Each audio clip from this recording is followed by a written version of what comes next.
वह तरीका जिससे लोग आपका काम खुशी खुशी करते। 1915 में अमेरिका में दहशत का माहौल था। विश्व युद्ध 1 साल से भी अधिक समय से चल रहा था। यूरोप के देश एक दूसरे को बुरी तरह से मार काट रहे थे।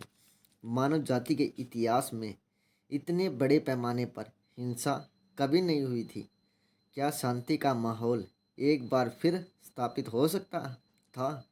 कोई नहीं जानता था, परंतु विडरो विलियम्स ने एक कोशिश करने का निश्चय किया। उन्होंने यूरोप के शासकों और सेनापतियों के पास शांति का संदेश लेकर एक व्यक्तिगत प्रतिनिधि, एक शांति दूत भेजने का फैसला किया। विलियम जेगनिस ब्राहन, जो सेक्रेटरी ऑफ स्टेट थे, शांति दूत बनकर जाने के इच्छुक थे। वे चाहते थे कि वे मानवता की सेवा करें और इतिहास में अपना नाम अमर कर दें। परंतु विलियम्स ने अपने करीबी मित्र और सलाहकार कर्नल एडवर्ड एम हाउस को शांति दूत बनाकर भेज दिया। इस खबर को बॉन्ड को इस तरह से सुनाने की जिम्मेदारी भी कर्नल हाउस को सौंपी गई जिससे उन्हें बुरा ना लगे। कर्नल हाउस ने अपनी डायरी में लिखा है, जब ब्राहन ने सुना कि मुझे शांति दूत बनाकर यूरोप में भेजा जा रहा है तो वे स्पष्ट निराश हुए। उन्होंने मुझसे कहा कि वे यह काम खुद करना चाहते थे। इस पर मैंने जवाब दिया कि राष्ट्रपति के विचार से इस काम को आधिकारिक रूप से करना उचित नहीं था और शांति दूत के रूप में अगर ब्राउन जाते तो सारी दुनिया का ध्यान इस तरफ आकर्षित हो जाता और लोग आश्चर्य करते कि वे वहाँ क्यों गए। आप इशारा समझ गए। हाउस ने ब्राउन को एक तरह से यह बता दिया था कि वह काम इतना महत्वपूर्ण नहीं था कि उन्हें सौंपा जाए और ब्राउन इस बात से संतुष्ट हो गए। कर्नल हाउस के पास दुनियादारी की समझ थी, अनुभव था, कूटनीति का ज्ञान भी था। वे यह सर्वनिर्म नियम जानते थे, सामने वाले व्यक्ति को कोई काम इस तरह सौंपें कि वह खुश होकर आपका कहा काम करे। विडरो विलियम्स ने जब विलियम गिब्स मैकाडू को अपनी कैबिनेट का सदस्य बनाया तो उन्होंने भी यह नीति अपनाई। यह वह सर्वोच्च सम्मान था जो वे किसी को दे सकते थे, परंतु विलियम्स ने इस प्रस्ताव को इस तरह से रखा जिससे मैकाडू को दोगुना महत्व मिल जाए। मैकाडू के खुद के ही शब्दों में यह कहानी सुनिए। उन्होंने विलियम्स से कहा कि वे अपना कैबिनेट बना रहे हैं और अगर मैं वित्त मंत्री बन जाऊं तो उन्हें बहुत खुशी होगी। उनका बात कहने का अंदाज बहुत आनंददायक था। उन्होंने यह जताया मानो उनके प्रस्ताव को स्वीकार करके मैं उन पर एहसान कर रहा हूँ।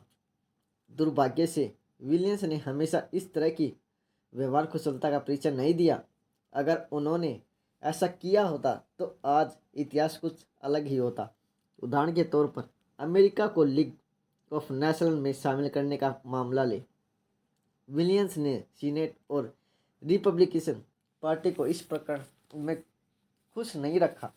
विलियम्स शांति वार्ता में प्रख्यात रिपब्लिकन नेताओं जैसे एली रूट या चार्ल्स इनवाइस हुज या हेनरी कोबोल्ट लोज को अपने साथ लेकर नहीं गए। इसके बजाय वे अपनी पार्टी के अनजान सदस्यों को शांति वार्ता में ले गए। उन्होंने रिपब्लिकन्स को अपमानित किया और उन्हें इस बात का एहसास कराया कि लीग का विचार रिपब्लिकन पार्टी का ना होकर स्वयं विलियम्स का है। विलियम्स ने उन्हें केक को चुनने तक नहीं दिया और मानवीय संबंधों को इतने अप्रत्यक्ष ढंग से लेने के कारण उन्होंने अपना कैरियर चौपट कर लिया, अपना स्वास्थ्य खराब कर लिया, अपनी ज़िंदगी छोटी कर ली। इसी वजह से अमेरिका को लीग के बाहर रहना पड़ा और विश्व का इतिहास बदल गया। केवल राजनेता और कूटनीतिज्ञ ही सामने वाले व्यक्ति को कोई काम इस तरह सौंपे कि वह खुश होकर आपका कहा काम करे कि नीति का प्रयोग नहीं करते। फोर्ट वेन इंडियाना के डेल और फेरियर ने हमें बताया कि किस तरह उन्होंने अपने छोटे बच्चे से खुशी खुशी सौंपा गया काम करवाया। जेफ को एक पेड़ से गिरी हुई नाशपतियाँ इकट्ठी करने का काम सौंपा गया था ताकि लोन तराशने वाले को रुककर उन्हें उठाना ना पड़े। उसे यह काम पसंद नहीं था और अक्सर या तो यह काम होता ही नहीं था या फिर यह इतना खराब ढंग से होता था कि लोन तराशने वाले को कई बार रुककर छोटी छोटी नाशपतियाँ उठानी पड़ती थी। सीधे सीधे मुठभेड़ करने के बजाय मैंने एक दिन उससे कहा, जेफ, मैं तुमसे एक समझौता करना चाहता हूँ। नाशपतियों से भरी हुई एक टोकरी उठाने पर मैं तुम्हें $1 दूंगा, परंतु तुम्हारा काम खत्म होने के बाद अगर मुझे एक भी नाशपति जमीन पर दिखी तो मैं तुमसे हर नाशपति के हिसाब से $1 ले लूँगा। बोलो, सौदा मंजूर है? जैसा आप समझ ही गए होंगे कि इसके बाद मुझे ज़मीन पर एक भी नाशपति नहीं मिली। वह ना सिर्फ ज़मीन पर पड़ी सारी नाशपतियाँ बीन लेता था, बल्कि मुझे उस पर नज़र रखनी पड़ती थी कि वह कहीं पेड़ से नाशपतियाँ तोड़कर उन्हें अपनी टोकरी में ना भर ले। मैं एक ऐसे व्यक्ति को जानता हूँ जो भाषण के आग्रहों को, दोस्तों के आमंत्रणों को इस तरह से अस्वीकार करता था कि लोग संतुष्ट हो जाते थे और किसी को बुरा नहीं लगता था। उसका तरीका क्या था? वह यह तथ्य नहीं बताता कि वह बहुत व्यस्त था और उसे यह काम करना था, और यह भी नहीं कि पहले तो वह आमंत्रण के लिए धन्यवाद देता था, फिर यह बताता था कि आमंत्रण स्वीकार करने में असमर्थ है, और इसके बाद वह वैकल्पिक वक्ता का नाम सुझाव देता था। दूसरे शब्दों में, वह सामने वाले व्यक्ति को अपनी अस्वीकृति को लेकर अप्रसन्न होने का मौका ही नहीं देता था। वह तत्काल सामने वाले व्यक्ति के विचारों को किसी दूसरे वक्ता की तरफ मोड़ देता था जो उसके आमंत्रण को स्वीकार करने की स्थिति में था। कुनट सीमेंट ने पश्चिमी जर्मनी में हमारे कोर्स में भाग लिया। उन्होंने अपने फूड स्टोर के एक कर्मचारी का प्रकरण बताया। यह कर्मचारी उन शेल्फों पर सही प्राइस टैग लगाने के काम में लापरवाही कर रही थी जहां आइटम डिस्प्ले किए जाते थे। इससे दुविधा हो जाती थी और ग्राहक शिकायत करते थे। बार बार समझाने, डांटने और बहस करने से ज़्यादा फायदा नहीं हुआ। आखिरकार मिस्टर सीमेंट ने उसे अपने ऑफिस में बुलाया और उससे कहा कि वे उसे स्टोर में supervisor of price tag posting के पद पर नियुक्त कर रहे हैं और भविष्य में उसी को इस बात का ध्यान रखना होगा कि सभी शेल्फों पर सही टैग लगे हो। इस नई जिम्मेदारी और बदले हुए पदनाम से उसका रवैया पूरी तरह बदल गया और इसके बाद वह अपने कार्य को संतोषजनक ढंग से करने लगी। बचकाना शायद, परंतु यही नेपोलियन से कहा गया था। जब नेपोलियन ने लीजियन ऑफ ऑनर का खिताब रचा, अपने सिपाहियों में 15,000 क्रॉस बांटे, अपने 18 जनरलों को मार्शल ऑफ फ्रांस का खिताब दिया और अपनी सेना को ग्रोड आर्मी का संबोधन दिया। नेपोलियन की यह कहकर आलोचना की गई कि उसने युद्ध की आग में तपे सैनिकों के हाथ में खिलौने या झुंझुने थमा दिए थे।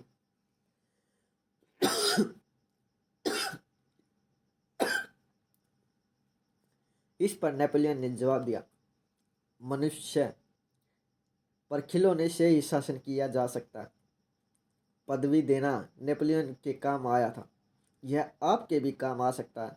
उदाहरण के तौर पर स्कॉट डेल, न्यूयॉर्क में रहने वाली मेरी एक दोस्त अनस्टेड जेट परेशान थी कि कुछ बच्चे उसके लोन पर दौड़कर लोन बर्बाद कर जाते थे। उसने बच्चों को धमकाया, लालच दिया, परंतु कोई फर्क नहीं पड़ा। फिर उसने गैंग के लीडर को बुलाया और उससे एक पदनाम देकर उसे महत्वपूर्ण अनुभव कराया। उसने उसे अपना जासूस नियुक्त किया। उसने जासूस से कहा कि वह लोन की रखवाली करे और अतिरिक्त लोगों को इसमें घुसने की अनुमति ना दे। इससे उसकी समस्या सुलझ गई। उसके जासूस ने पिछवाड़े में आग जलाकर एक सलाख गर्म की, जिससे वह लोन पर आने वाले बच्चों को भून कर रखने की धमकी देता था। जब भी लोगों का व्यवहार या रवैया बदलने की जरूरत हो तो प्रभावशाली लीडर को इन नियमों का ध्यान रखना चाहिए। ईमानदार रहें, ऐसा कोई वादा ना करें जिससे आप पूरा ना कर पाए। अपने फायदों पर ध्यान केंद्रित ना करें बल्कि सामने वालों के फायदे पर ध्यान दें। आपको यह पता होना चाहिए कि आप सामने वाले से क्या करवाना चाहते हैं। अपनी बात को जोर देकर कहें। खुद से पूछें कि सामने वाला दरअसल क्या चाहता है। इस पर विचार करें कि आपके सुझाव काम को करने से पहले सामने वाले को क्या फ़ायदा होगा। इन फायदों को उसकी इच्छाओं से जोड़ दें। जब आप आग्रह करें तो सामने वाले को इस तरह से बताएं कि यह उसके लिए कितना फ़ायदेमंद होगा। हम इस तरह का संक्षिप्त आदेश दे सकते हैं। जॉन, कल ग्राहक आने वाले हैं और मुझे स्टॉक रूम साफ चाहिए, इसलिए अच्छी तरह झाड़ू लगा लो, स्टॉक को सफाई से शेल्फ पर जमा लो और काउंटर को चमका दो।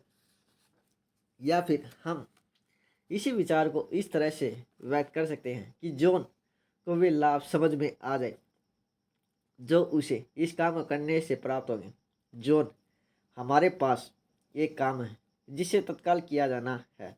अगर इसे तत्काल कर लिया जाए तो हम बाद में इस मुसीबत से बच सकते हैं। मैं कल कुछ ग्राहकों को अपनी सुविधाएं दिखाने के लिए ला रहा हूँ। मैं उन्हें स्टॉक रूम दिखाना चाहता हूँ, परंतु इसकी हालत अभी ठीक नहीं है। अगर तुम इसे झाड़ दो, स्टॉक को शेल्फ पर ठीक से जमा दो और काउंटर चमका दो तो इससे हर चीज़ सही दिखेगी और कंपनी की अच्छी इमेज बनाने में तुम अपनी तरफ से पूरा योगदान दोगे। क्या जॉन आपके सुझाए गए कार्य को करके खुश होगा? शायद बहुत खुश नहीं होगा, परंतु उस संक्षिप्त आदेश से अधिक खुश तो अवश्य होगा जब आपने उसे लाभ नहीं बताए थे।